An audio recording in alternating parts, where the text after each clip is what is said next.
Hey, this is Zircon. Today we're going to be talking about synthesizer filters, but before we get there, we have to talk about what actually matters in your music and what doesn't really matter. Or put another way, what has an impact and what are the things that you can't really hear? Well, I think most people can agree at this point that something like the audio cable that you have, whether it's connected to your headphones, your microphones, or whatever, that really makes no difference. Or for example, having sound crystals in your room or snake oil like that, obviously does not make a difference. Then there are things that might make a 0.01% difference. For example, the quality of your analog to digital converter. I think that the overwhelming majority of people cannot hear the difference between a regular modern digital to analog converter, DAC or ADC, and one that's like $10,000. I just don't think that even among professionals, you can really tell the difference. Then there are things like the quality of your audio interface and the kind of preamps you have if you're recording with real mics. Now, these are things that, yeah, if you shoot out like a really low quality one and a high quality one, you can probably tell the difference in isolation, but the difference in a mix between, let's say, a $200 audio interface's preamps and a $1,000 or $2,000 interface, it's definitely minor. We're talking about like a couple percent. I'd say the same thing with things like EQs also. I honestly believe that if you were to listen to a mix made using Reaper's stock EQ and one that's using FabFilter, I think that difference is going to be nearly impossible to detect. You might be able to detect Reaper's EQ versus an analog equalizer, but point is, these are not things that make a massive difference. But then you get into the things that do make a big difference. For example, what microphone you use, what position you put the microphone in, these things have a huge impact on recordings. And I would also put in that category things like guitar amps, like one amplifier versus another, guitar cabinets. So those are some of the things that make a really big difference. And where do synthesizers fall in that spectrum? Is a free VST synth the same as a $3,000 hardware unit, or is a $200 emulation of hardware just as good as a $50 one? That's where it gets into a gray area, and that's what we're going to be talking about today. So of course, there are differences in features between different synthesizers. If you're comparing something like Serum 2 or Vital, which have ridiculous amounts of mutating and morphing capability with their wavetables and like granular synthesis and spectral synthesis, and you compare one of those synths versus something like a standard Minimoog analog synthesizer, like yeah, obviously those are going to sound completely different. So I'm not talking about that, synths that have vastly different feature sets. Let's boil it down further and think about, does the saw wave from one synth sound like the saw wave from another one? Hard to say. I think that in a mix, you're gonna have a hard time hearing the difference, all of the things being equal. But where I do think you can hear a big difference is actually the filter. This is something I think most people don't spend a lot of time thinking about. A lot of people will look at subtractive synthesizers like this and they'll say, oh, these all seem kind of similar. I already have, Diva, why do I need Monarch, which is another analog emulation? Or like, why would I want a 303 emulation, TB303, when I already have Phase Plant, which can do all kinds of stuff, or Serum 2, which has different filter models? Today, we're going to address that question directly by eliminating as many other variables as we can and just listening to the sonic characteristics of different filters in soft synths specifically. Now, to properly do this kind of showcase or experiment, there need to be a few rules. So for one thing, we have to use the same waveform going into the filter. So everything is just going to use a standard single saw wave. The next thing is that we're going to use the same filter type and slope where possible. So they're all going to be low pass and they're all going to be 24 dB per octave, or 4-pole for short. There's not going to be any filter drive or compression or really anything else that could color the sound. But we also can't really test a filter without moving the cutoff around, because I think that's where a lot of those differences are going to show up when you sweep the filter. And this is a little bit of a challenge because the envelopes on Diva sound very different from the envelopes that you can get in Vital or Phase Plant, where you have like total control over the curves. So I'm going to take the envelopes out of the equation by just using automation, the same exact automation in my DAW applied to every single filter that we're going to be listening to. This does come with a slight caveat, which is that some of these synthesizers, for whatever reason, have a little bit of automation smoothing built in. So if we start with a horizontal straight line, no change in automation, and then I draw an instant spike to 100%, some synthesizers react pretty much instantly and you'll hear that sharp attack, and others seem to smooth that over the course of a few milliseconds, and you can tell the difference. So as we listen to these examples, if one of them sounds a little snappier on fast envelopes than another, we're not going to focus on that. We're just going to listen to the characteristics of the filter in general. So if one of them has like a slightly softer attack or a sharper attack, the point is that's not really relevant for this, and it doesn't mean anything for the purposes of this test. So with that in mind, let's get into it. All right, so here is our filter tasting setup. It's kind of like wine tasting. And I've got some basic patterns. I've got a backing track just to give it a little bit of context. And then we've got cutoff automation and resonance, or Q, so we can hear the filter in different states, different positions. Some of these filters react very differently to different Q values. Now, as we play this, I'm not going to say what is playing. I'll give a few comments on it, but you'll learn what filter, what synth is which later on. I'll also put it in the video description, so spoilers for that. So let's get started. Let's hear the first one. You can also look at this nice frequency display.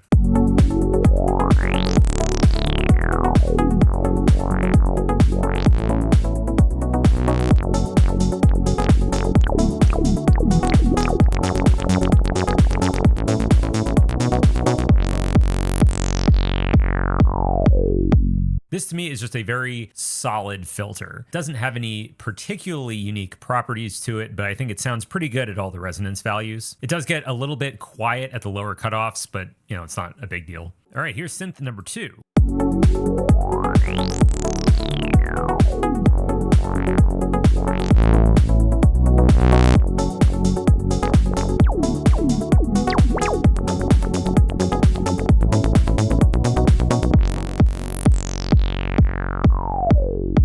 That one definitely has a very different resonance character to it. And also you'll notice that compared to the last one, when it was at no resonance, it got quite a bit louder. So that's another major difference between a lot of filter designs. Some of them have a fairly consistent output level, and others can spike way up or down depending on both the cutoff and the resonance. Now, as we listen to the next one, just as a reminder, all of these are playing a standard saw wave. So I swear that is the case, and I also swear that none of them are using any kind of special filter drive. We'll talk about that later.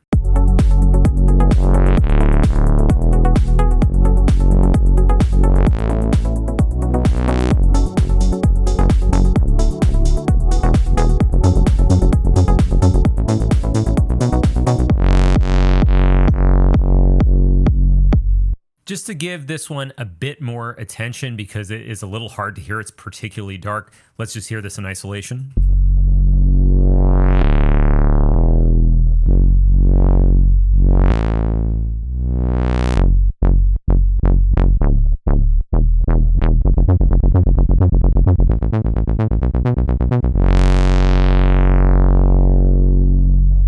The harmonics on this are crazy. This adds a ton of harmonics to it with resonance. It almost sounds like a filter drive. Interesting. By the way, for all of these, I'm going to put both the raw examples as well as raw plus backing track in the YouTube description so you can listen for yourself in isolation as pristine wave files. All right, next.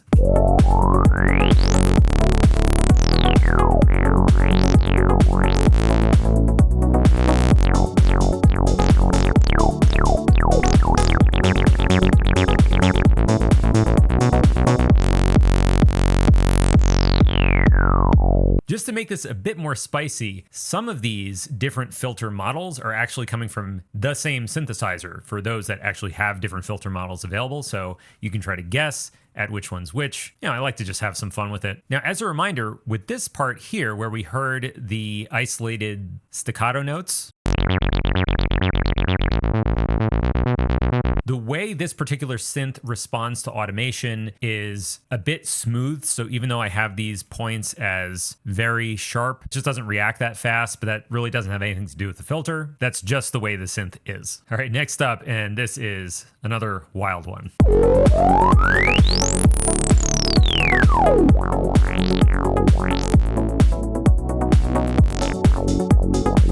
If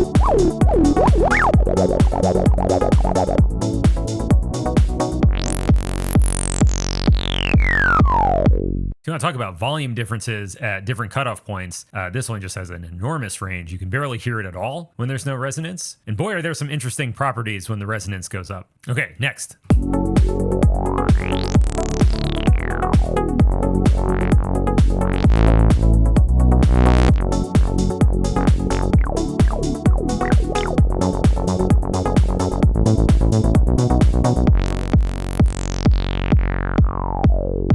You can probably start to tell that some of these approaches to filter modeling are more similar than others. This one is much closer to the family of like the first one, for example.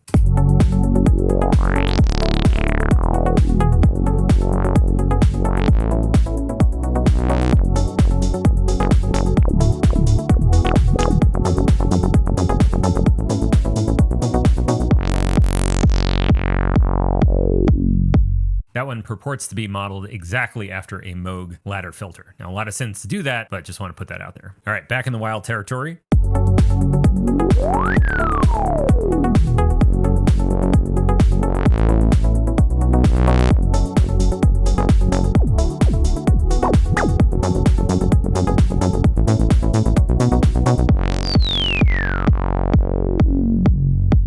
One of the properties of some filters in both hardware and software is self-oscillation. So at certain higher resonance values, the tone produced is no longer strictly coming from the oscillator. The filter itself is producing its own oscillation, its own tone. And then with key tracking enabled, that's where the cutoff changes depending on the MIDI note played. That allows you to play the filter like an instrument. So it's pretty interesting stuff. All right, I think we're going to do two more.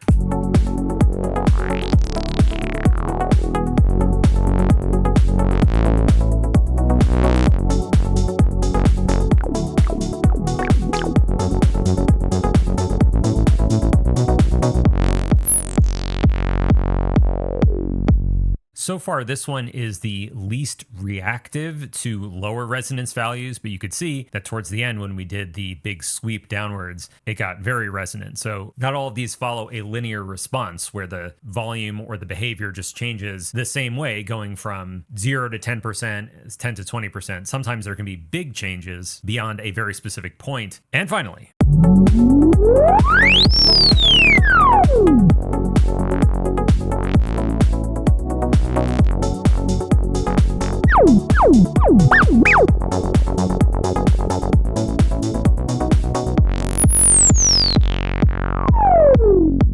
wow, that might be the loudest one yet when it comes to resonance. And now for the fun part, which is the reveals. This one is Zip or Xzip. I'm not sure how to pronounce it. I've been following this synth for a long time. It was created by this user, Acidos, on KVR Audio. It's very simple. The UI is very, very plain, but it has a wonderful sound to it.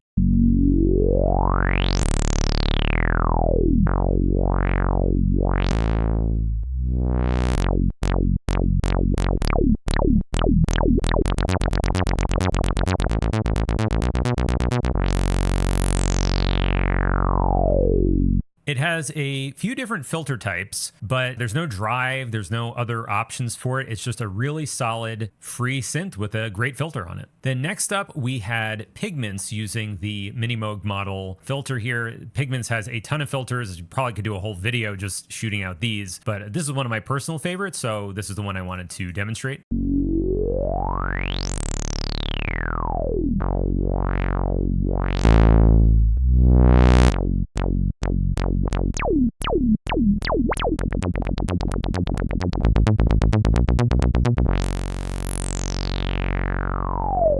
I had noted before that this synth has a lot of volume variability, and it really does.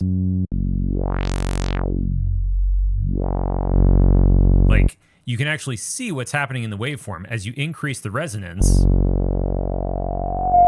it's a pretty consistent volume overall, but it's dropping all of the below the cutoff point. So it almost becomes a little bit of a partial high pass. And let's just hear a little bit of what the drive sounds like.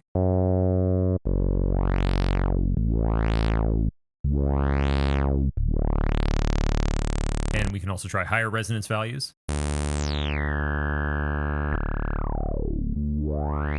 I think the drive here adds a lot, and it has very pleasing harmonic squelch, I would say.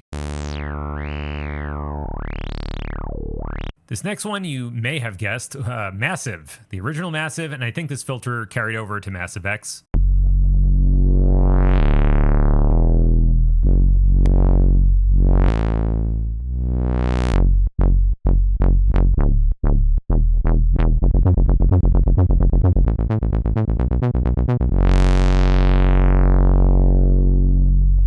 I will say it is a very, very unique filter design. There's really nothing else like it, that at least that I've found. The resonance, in a way, is driving at the same time. It's like saturation plus resonance. I mean, it's turning the saw wave into a square wave. But where it gets crazy is the scream parameter itself.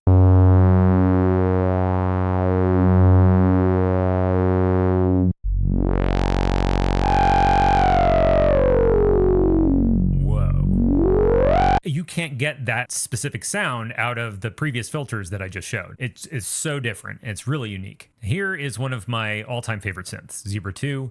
And this one has way too many filter models to test, but Excite is the default. I think it sounds pretty good in a wide variety of cases, so that's why I picked this one to test.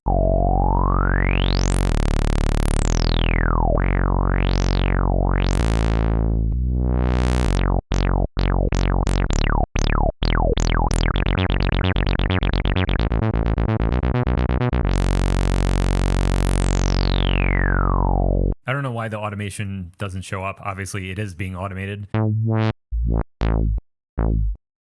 I find that this filter is very rounded. That's how I would describe it. It's a very rounded sound. It doesn't have a ton of character. In the drive, it doesn't do a whole lot. Like, it's boosting the resonance, the saturation a little bit, but not much. Just as a fun, quick comparison, if we compare this to, let's say, the LP Vintage 2, this one has a drive that is considerably more saturating.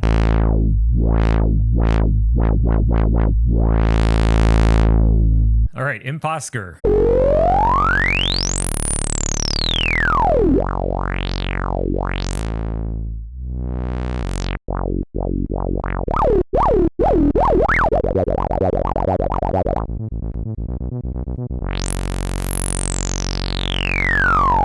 Imposker is a lovely synth. I've been using it since version 1. You go to it when you want this specific sound. The way the cue works is very interesting. So when it hits a certain point, it just immediately adds all these upper frequencies. You might want to turn down your headphones a little bit. I do have a limiter on, but still.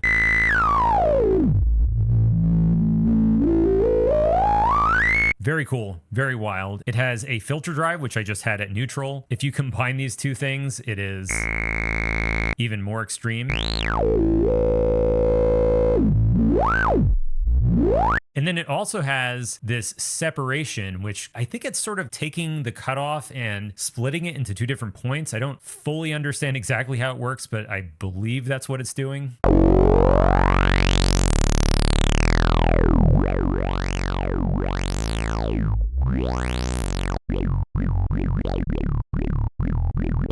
I haven't heard this kind of thing on any other synthesizer, so very unique. Then we have Diva. This is by the same developer as Zebra 2. I wanted to start by just doing the standard Moog ladder. You could compare this to Zip or Pigments 1 because those also are doing ladder filters.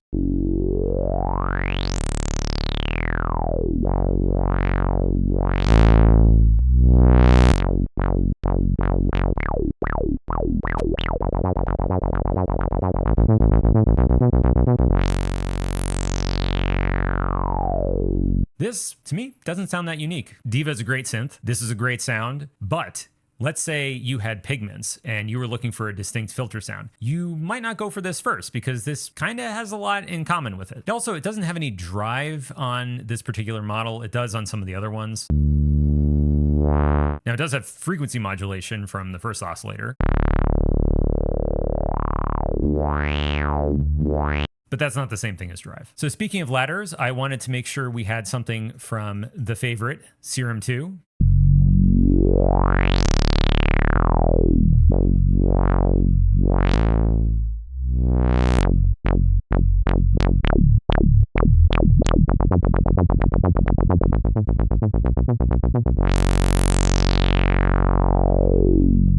would describe this one as fat. It is a fat filter sound. And it has a lot of low frequency energy that doesn't really get lost as you drive it harder. I would have to say, compared to the other ladder filters, this might be my favorite out of any of them. Also, I didn't test any of these other ones in this particular video, but these all sound really unique. I love the acid filter, which is very apparent if you use a section like this one.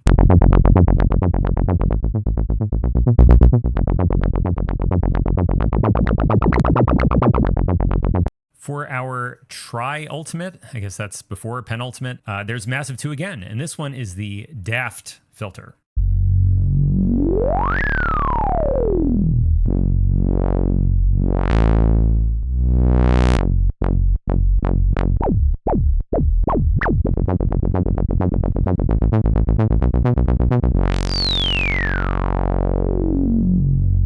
It doesn't have a drive, and it sounds completely different than Scream.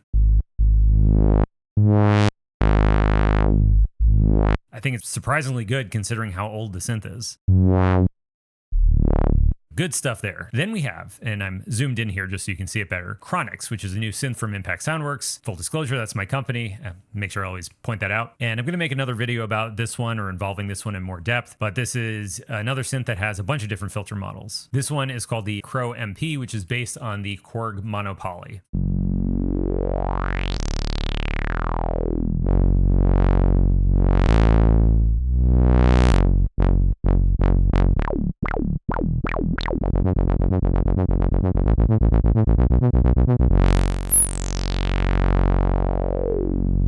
I would say this one is juicy. That is the actual term I would use.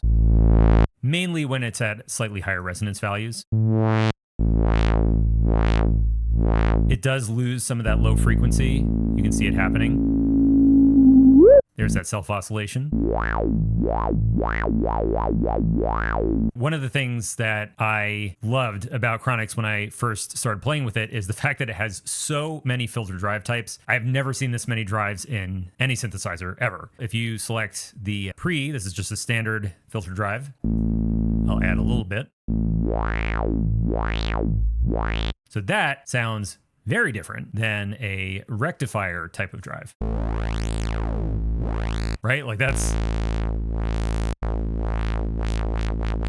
that sounds like a completely different filter just by changing the drive type. There's some very extreme drives in here.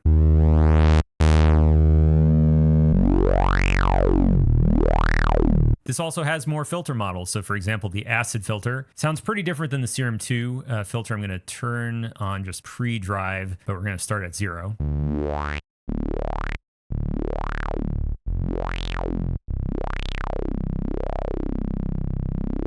I would say this is an even juicier kind of filter. And if you switch to post-drive, which is more like distortion,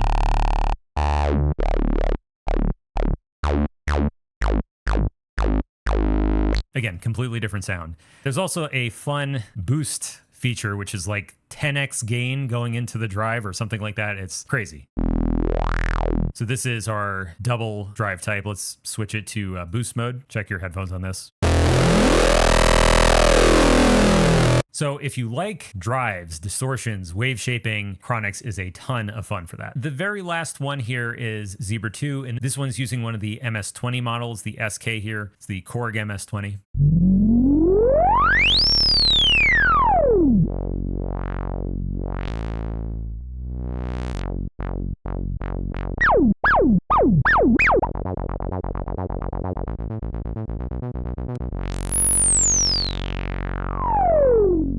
This is definitely on the extreme side as far as what the resonance does. When you don't have the resonance that high, it has a more traditional kind of full saturating type of effect. It doesn't really reduce the low end that much. But then once you hit that point, the resonance just goes crazy, which to me, I don't love that, but to each their own. The drive on this one also, I think, is pretty plain. Most of the drives in Zebra 2's filters are like standard drives. Now, I had pulled up more synths here. I could do this literally all day. The video would be like 5 hours long. But just briefly, some of the other ones that I have here, I'm not going to run through the whole pattern, but Phase Plant.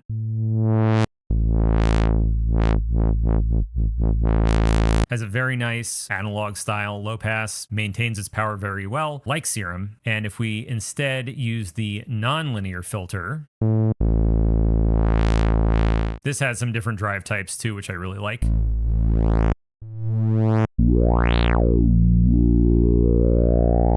Nice harmonic series. Phase Plant being just an absolute beast of a synthesizer. It's not surprising that it has so many filter options. And then also I wanted to show one of Diva's other filters. This is actually much more interesting to me than the ladder filter. The Cascade is very nice.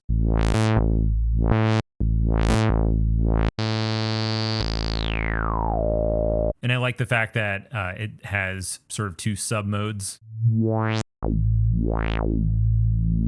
Bite is also quite nice, I think. I've used this a lot.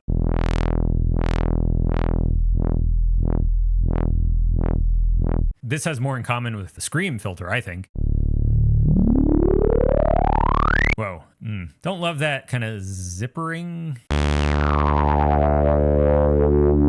Interesting. I'm not sure if that's whatever it's modeled on, if that's what that did, but yes, don't use it at a almost max peak value. Anyway, I hope you enjoyed this deep dive into synthesizer filters. Hopefully I've proven my point about just how impactful the filter is of any synthesizer. And even if it's two different Moog ladder filters, or even two filters that sound the same with no drive can sound very different with drive. I'd love to hear your thoughts in the comments if there's any kind of filter that you've absolutely fallen in love with that I haven't covered here, or if you think one of these, or maybe more than one, is absolutely unusable and you can't stand it. Maybe you like the rest of the synth, but the filter is bad. Let me know. Leave a comment. All right, this has been Zircon, and I will see you in the next one.